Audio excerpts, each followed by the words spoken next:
اور چند جملوں میں آپ نے اس مصنف کا، یا اگر آپ شاعری پڑھا رہے ہیں تو شاعر کا تعارف آپ نے پیش کرنا ہے۔ مثال کے طور پہ آپ میر تقی میر کی غزل پڑھا رہے ہیں تو میر تقی میر کی غزل میں سوز و گداز ہے، درد و غم ہے، اس قسم کا مطلب یہ ہے کہ خصوصیات جو اس کی ہیں تو وہ آپ بیان کر لیں۔ تو مصنف کے بارے میں اور مصنف کے تھوڑے سے حالات بھی آپ بیان کر لیں، تو یہ آپ نے بیان کر دیا۔ اس کے بعد جو سبق آپ پڑھا رہے ہیں، چاہے وہ افسانہ ہے، فکشن ہے یا نان فکشن ہے، آپ نے اس مضمون کا، پورے مضمون کا ایک لب لباب چند جملوں میں بیان کرنا ہے۔ یعنی مثال کے طور پہ آپ سر سید احمد خان کا مضمون اپنی مدد پڑھا رہے ہیں جو اس کتاب میں ہے، تو آپ کہیں گے کہ یہ سر سید احمد خان کا مضمون ہے، اور اس مضمون میں سر سید احمد خان نے اپنی مدد آپ کی اہمیت بیان کی ہے کہ جو لوگ اپنی مدد آپ کرتے ہیں تو ان کے مسائل حل ہوتے ہیں، ہر بات میں حکومت کی طرف نہیں دیکھنا چاہیے، ادھر ادھر نہیں دیکھنا چاہیے، دوسروں کے سہارے پہ نہیں رہنا چاہیے، خود کا کچھ کرنا چاہیے۔ تو یہ ایک تھوڑا سا تعارف آپ نے پیش کر دیا۔ آپ نے کوئی افسانہ پڑھانا ہے تو مثال کے طور پہ اس کتاب میں اشفاق احمد کا افسانہ ہے محسن محلہ، تو آپ اس کا تعارف پیش کریں کہ جی یہ افسانہ جو ہے یہ اشفاق احمد کا ہے۔ پہلے آپ نے وہی کرنا ہے کہ اشفاق احمد اور اشفاق احمد کے افسانوں کی خصوصیات اور اشفاق احمد کے ادبی جو انہوں نے کام کیا ہے اس کے حوالے سے تھوڑی سی بات آپ کر لیں۔ اس کے بعد پھر آپ افسانے کا بھی تھوڑا سا تعارف پیش کریں کہ افسانہ کیا ہوتا ہے، اور اس کے بعد پھر اس افسانے پہ آپ آ جائیں کہ محسن محلہ جو ہے یہ اشفاق احمد کا افسانہ ہے، اور اس افسانے کا مرکزی کردار ماسٹر الیاس ہے، اور وہ ایک غریب آدمی ہوتا ہے، دنیا میں اس کی کوئی مدد نہیں کرتا، لیکن جب وہ مر جاتا ہے تو مرنے کے بعد لوگ اس کے کفن دفن پر بہت زیادہ خرچہ کرتے ہیں، اور بہت زیادہ مطلب یہ ہے کہ دکھاوے کے لیے یہ کرتے ہیں۔ تو وہ تھوڑا سا آپ اس کا تھیم جو ہوتا ہے، مرکزی خیال جو ہوتا ہے، خلاصہ جو ہوتا ہے، وہ آپ نے اس افسانے کا بیان کر دیا۔ تو یہ اب آپ ریڈنگ کے لیے تیار ہو گئے، یعنی یہاں تک یہ جو 3 سٹیپ آپ نے لے لیے، اس کے بعد آپ قراءت سبق کے لیے تیار ہو گئے، یعنی ریڈنگ آف لیسن کے لیے آپ تیار ہو گئے۔ تو اس کے بعد پھر آپ ریڈنگ شروع کریں گے۔ جب آپ ریڈنگ شروع کریں گے تو ایک جملہ پڑھیں، 2 جملہ پڑھیں، جو جملہ وضاحت طلب ہے، جس میں کوئی مشکل بات آئی ہے اس کا وضاحت کرتے جائیں، جو وضاحت طلب نہیں ہے تو اس کو ویسے ہی پڑھتے جائیں، لیکن ساتھ ساتھ آپ نے یہ کرنا ہے کہ جہاں کہیں کوئی مشکل لفظ آئے، کوئی مشکل ترکیب آئے، تو اس کے وہ لفظ، وہ ترکیب اور اس کے معنی آپ بورڈ پہ درج کرتے جائیں، اور پھر جب جملہ ختم کر دیں تو اس کے بعد پھر اس جملے کا پورا جو مفہوم ہے تو وہ اپنے لفظوں میں آپ دوبارہ بیان کر دیں۔ اس طرح آپ 1-2 جملے جو ہیں وہ پڑھیں گے، اور اس کے بعد آپ کو واپس بلا لیا جائے گا۔ تو یہ طریقہ کار ہے اس کے لیے بھی، افسانے کے لیے بھی، اور غیر افسانوی نثر کے لیے بھی، اور جو دیگر چیزیں ہیں نثر میں ان کے لیے بھی۔ تو یہ طریقہ کار تو نثر کا ہوا۔ اب ہم آتے ہیں شاعری کی طرف، اور شاعری میں سب سے پہلے ہم لیتے ہیں غزل کو۔ تو غزل کی اسٹریٹجی یہ ہے کہ غزل کے لیے آپ کیا کریں گے کہ اعلان سبق کے طور پہ آپ شاعر کا نام بتائیں گے۔ مثلا آپ کہیں گے کہ میں آج غالب کی غزل پر ڈیمونسٹریشن دوں گا، یا میں آج غالب کی غزل پڑھاؤں گا، یا میر تقی میر کی غزل پڑھاؤں گا۔ تو یہ آپ نے اعلان سبق کیا اور وہاں پہ آپ نے لکھ دیا۔ اس کے بعد آپ تھوڑی سی اس شاعر کی خصوصیات آپ نے بیان کر دی۔ میر تقی میر کی شاعری ہے، جی میر تقی میر کی شاعری میں درد و غم ہے، اور غالب کی شاعری میں فلاں فلاں خصوصیات ہیں، تھوڑا سا آپ نے بیان کر دیا، تھوڑے سے حالات آپ نے بیان کر دیے، کہاں پیدا ہوا تھا، تاریخ سن وفات کیا ہے، سن پیدائش کیا ہے۔ تو یہ چند ایک چیزیں جو ہیں وہ مصنف کے بارے میں آپ نے، شاعر کے بارے میں آپ نے بتا دی۔ اس کے بعد آپ کیا کریں کہ اس کے بعد آپ غزل پر آ جائیں، لیکن سب سے پہلے آپ نے یہ کرنا ہے کہ غزل کے پہلے اوپر والے 2 شعر جو ہیں، یعنی 4 مصرے، 2 شعر، مطلع اور مطلع کے بعد والا شعر، یہ 2 اشعار آپ پڑھ لیں، یعنی یہ سب سے پہلے آپ نے پڑھنے ہیں۔ مطلب یہ ہے کہ یہاں پر ایک غزل میں نکالتا ہوں: سفر منزل شب یاد نہیں، لوگ رخصت ہوئے کب یاد نہیں، اولی قرب کی سرشاری میں کتنے ارماں تھے جو اب یاد نہیں۔ اب یہ 2 اشعار جو ہیں یہ آپ نے، یہ نصر کاظمی کی غزل میرے سامنے کھل گئی ہے، تو مطلب یہ ہے کہ پہلے 2 اشعار تو آپ بالکل بغیر تشریح کے آپ پڑھ لیں تاکہ ایک ماحول بن جائے شاعری کا یا غزل کا۔ تو وہ آپ نے پڑھ لیے، اس کے بعد آپ شروع ہو جائیں پہلے شعر سے اور آپ تشریح کرنا شروع کر دیں۔ اب غزل کے شعر کی تشریح میں چند ایک چیزیں ضروری ہیں، اور وہ یہ ہیں، آپ ایک ایک شعر پڑھیں گے اور اس میں جو مشکل الفاظ، مشکل ترکیب آئی ہیں ان کے معنی بھی آپ یہاں درج کرتے جائیں گے، اور پھر آپ شعر جب پڑھ لیں گے تو اس کے بعد آپ شعر کی تشریح کریں گے۔ اب تشریح میں 1-2 چیزیں جو ہیں وہ آپ ذہن میں رکھیں کہ ایک ہوتی ہے شعر کی نثر اور ایک ہوتی ہے شعر کی تشریح. یہ جو نثر و تشریح ہے یہ اس طرح ہے کہ شاعر نے شعر میں جو کچھ کہا ہے اسی کو اگر آپ نے اپنے لفظوں میں دہرا دیا تو یہ شعر کی نثر ہو گئی، اور اس میں مزید وضاحتیں آپ نے شامل کر دی اپنے الفاظ میں. جو کچھ آپ کو سمجھ آیا اس شعر کو پڑھ کر وہ چیزیں بھی آپ نے شامل کر دی تو یہ اس کی تشریح ہو گئی. تو یہ دونوں چیزیں آپ نے ساتھ ساتھ کرنی ہیں. شعر میں شاعر نے جو کچھ کہا ہے اسے آپ نے اپنے لفظوں میں دہرانا بھی ہے، اور ساتھ اس نے کوئی بات انکہی چھوڑی ہے، اس نے کوئی کسی بات کی طرف اشارہ کیا ہے. غزل میں ایسا ہوتا ہے، رمزیت و ایمائیت اور اشاریت سے کام لیا جاتا ہے، ایجاز و اختصار سے کام لیا جاتا ہے. تو آپ ان چیزوں کی بھی وضاحت کرتے جائیں، اور پھر اس کے بعد آپ نے ایک چیز کا خیال رکھنا ہے، اور وہ یہ ہے کہ آپ نے صرف تشریح نہیں کرنی بلکہ آپ نے فنی خوبیاں بھی شعر کی جو ہیں وہ بیان کرنی ہے ساتھ ساتھ. مثال کے طور پہ یہاں پر کچھ فنی خوبیوں کی مثالیں میں نے لکھی ہیں.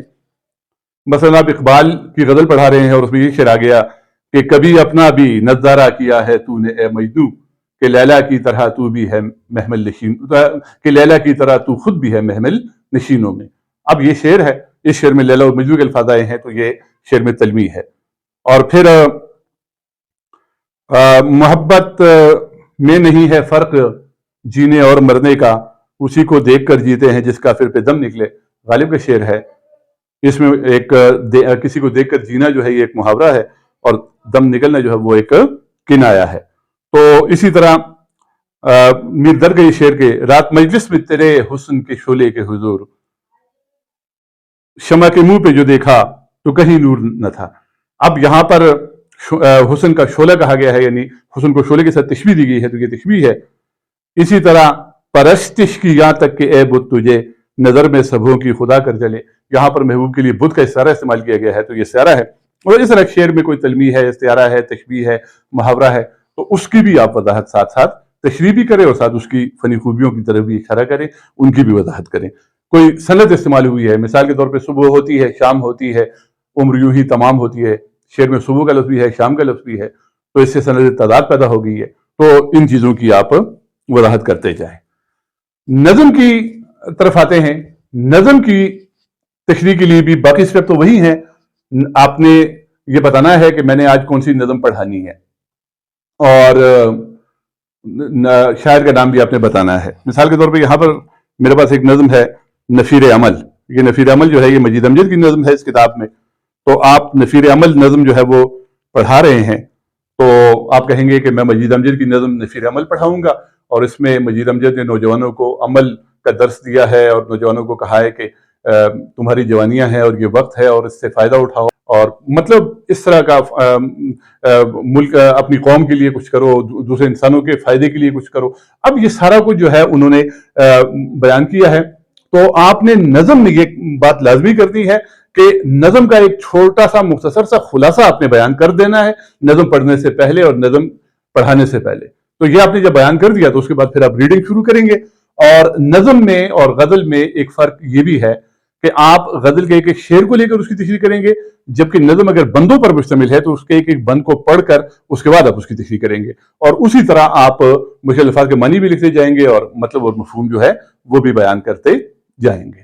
تو یہ ہے. اور اس کے علاوہ دوسرے جو گرامر کے موضوعات ہیں، بیان و بدیع کے موضوعات ہیں، صنعت تعداد پہ آپ دے رہے ہیں، صنعت تلمیح پہ آپ ڈیمو دے رہے ہیں، فعل کی اقسام، اسم کی اقسام، محاورہ، تشبیہ، استعارہ، ان چیزوں پر آپ اگر ڈیمو دیتے ہیں تو اس کے لیے بھی آپ نے یہی طریقہ کرنا ہے کہ اعلان سبق کرنا ہے، اور اس کے بعد پھر آپ تعریفیں جو ہیں ان کو بورڈ پہ لکھنا ہے، تعریفوں کو، اور پھر تعریف کی وضاحت کرنی ہے، اور اس کے بعد پھر آپ نے مثالیں دینی ہیں. تو گرامر کا ڈیمو آپ اس طرح دیں گے. اس کے بعد دو نقطے رہ گئے ہیں. پہلا نقطہ جو ہے وہ وائٹ بورڈ کے استعمال کے حوالے سے ہے کہ آپ جہاں پہ ڈیمو دے رہے ہوتے ہیں، جہاں پہ انٹرویو دے رہے ہوتے ہیں، تو وہاں وائٹ بورڈ اور مارکر بھی آپ کو پرووائڈ کیا جاتا ہے جس وقت آپ ڈیمو دے رہے ہوتے ہیں. تو وائٹ بورڈ کا استعمال جو ہے یہ بہت ضروری ہوتا ہے. آپ نے وائٹ بورڈ کا استعمال کرنا ہے، ضرورت کے تحت کرنا ہے، زیادہ بھی نہیں کرنا. لیکن یہ ہے کہ بالکل ہی آپ وائٹ بورڈ کو ہاتھ بھی نہ لگائیں اور اس کو استعمال ہی نہ کریں تو یہ بھی صحیح نہیں ہے. آپ نے وائٹ بورڈ کا استعمال کرنا ہے، اور وائٹ بورڈ جو چیز آپ بولتے ہیں، جو چیز آپ ایکسپلین کرتے ہیں، تو اس کے جو ہنٹس ہیں تو وہ آپ وائٹ بورڈ پہ لکھتے جائیں. اور وائٹ بورڈ کے استعمال کے وقت آپ کو اس بات کا خیال رکھنا ہے کہ عام طور پہ یہ دیکھا گیا ہے کہ بعض لوگ جب وائٹ بورڈ استعمال کر رہے ہوتے ہیں تو وہ وائٹ بورڈ پر جس وقت لکھ رہے ہوتے ہیں تو اس وقت وہ مکمل طور پہ خاموش ہوتے ہیں اور وہ لکھتے ہیں خاموشی سے. اور دوسری غلطی عام طور پہ یہ کی جاتی ہے کہ جس وقت وائٹ بورڈ استعمال کرتے ہیں تو اس وقت جو آڈینس ہیں یا ان کی جو کلاس ہے یا آپ ڈیمو دے رہے ہیں تو آپ کا جو انٹرویو پینل ہے تو ان کی طرف آپ پیٹھ کر کے اور وائٹ بورڈ کی طرف منہ کر کے آپ لکھ رہے ہوتے ہیں. تو یہ دونوں چیزیں اوائڈ کریں کیونکہ لکھتے وقت منہ سے بولنا جو ہے وہ ضروری ہے. آپ جو لفظ بھی لکھیں تو وہ منہ سے دہراتے رہیں, بولتے رہیں, یعنی خاموشی سے نہ لکھیں. اس سے خاموشی طری ہو جاتی ہے اور ایک تسلسل جو ہے لیکچر کا وہ ٹوٹ جاتا ہے. اور دوسرا کام یہ کرنا ہے کہ آپ نے اس پوزیشن میں, اس انداز میں کھڑے ہونا ہے کہ وائٹ بورڈ پہ آپ لکھ بھی رہے ہوں لیکن جو سامنے بیٹھے ہوئے لوگ ہیں ان کے ساتھ آپ کا آئی کانٹیکٹ, آپ کا رابطہ جو ہے وہ بھی برقرار رہے. یعنی آپ ایک لفظ لکھیں اور پھر ان کی طرف دیکھیں اور پھر وہ لفظ بولیں. اس انداز سے ایک نیچرل قسم کا انداز آپ اپنائیں. اور دوسرا نقطہ جو ہے وہ یہ ہے کہ ڈیمو کے لیے تیاری کر کے جائیں. عام طور پہ یہ ہوتا ہے کہ یا تو آپ کو کہہ دیا جاتا ہے کہ آپ اپنی مرضی کے کسی ٹاپک پہ ڈیمو دیں, تو وہاں تو آپ اپنی مرضی کے ٹاپک پہ دے سکتے ہیں. لیکن بعض اوقات یہ ہوتا ہے کہ انٹرویو پینل آپ کو خود سے ایک ٹاپک دے دیتا ہے, آپ کو ایک کتاب تھما دیتا ہے کہ آپ اس کتاب میں سے فلاں ٹاپک جو ہے تو اس پر آپ ڈیمو دیں.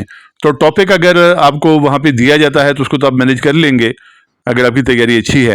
لیکن اگر زیادہ تر یہی ہوتا ہے کہ آپ اپنی مرضی کا ایک ٹاپک لے کے جاتے ہیں تو آپ ایسا کریں کہ آپ 3 ٹاپک یا 4 ٹاپک جو ہے وہ تیار کر لیں. ایک ٹاپک آپ نثر کا تیار کر لیں, بلکہ یہ جتنے بھی حصے ہیں ایک فکشن کا تیار کر لے, ایک نان فکشن کا تیار کر لے, ایک غزل کا, ایک نظم کا اور ایک گرامر کا, بیان و بدیع کا, یا کسی صنعت پہ آپ صنعت طلبی ہے, صنعت تعداد ہے, صنعت مرات النظیر ہے, یا فعل کی اقسام ہیں, اسم کی اقسام ہیں, جملے کی اقسام ہیں.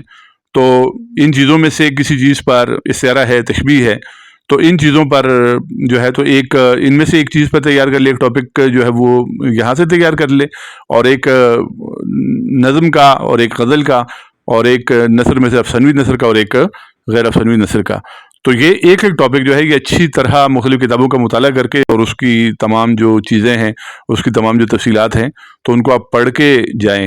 اور ایک اور چیز جو ہے وہ ضروری ہے اور وہ یہ ہے کہ آپ نے جب بھی شاعر پہ بات کرنی ہے, شاعر کی خصوصیات کو بیان کرنا ہے, اگر آپ غزل کا ڈیمو دے رہے ہیں یا نظم کا, تو اگر اس شاعر کا کوئی شعر آپ کو یاد ہے یا اس شاعر کی کسی خصوصیت کے حوالے سے کسی اور شاعر کے شعر آپ کو یاد ہے تو وہ اشعار بھی آپ اپنے ڈیمو میں شامل کریں, وہ اشعار بھی پڑھیں. اس کے بہت اچھے اثرات پڑتے ہیں. تو یہ چند ایک باتیں تھی ڈیمو کے حوالے سے. امید ہے کہ اس سے آپ کو ڈیمو دینے میں آسانی ہوگی اور آپ نے یہ باتیں نوٹ کر لی ہوں گی. اللہ حافظ.